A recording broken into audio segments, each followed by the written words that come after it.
Let's apply the square root property to solve our next quadratic equation. We have the quantity x plus 3 squared plus 25 is equal to 0. Now, in order to apply the square root property, we need to make sure that we have this quantity x plus 3 squared isolated on one side of the equation.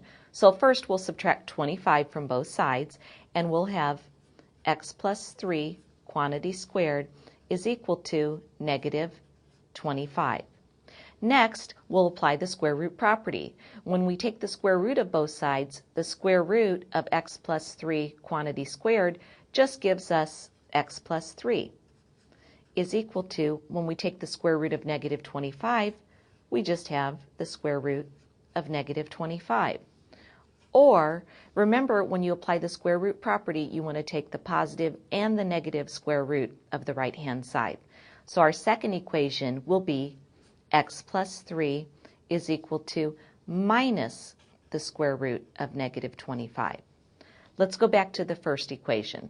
Let's first subtract 3 from both sides of this equation, and we'll have x is equal to negative 3 plus the square root of negative 25. Now remember, when we take the square root of a negative number, we get an imaginary number. Since the square root of negative 1 is equal to I, and the square root of 25 is equal to 5, this term, the square root of negative 25, is really 5i. So we have x is equal to negative 3 plus 5i. For our second equation, we have x plus 3 equals minus the square root of negative 25. So when we subtract 3 from both sides, we have x equals negative 3 minus the square root of negative 25.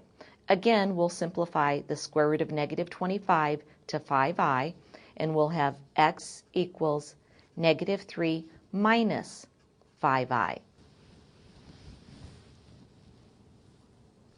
So the solution to this quadratic equation is really negative 3 plus 5i and negative 3 minus 5i, and we can write the solution set as negative 3 plus or minus 5i.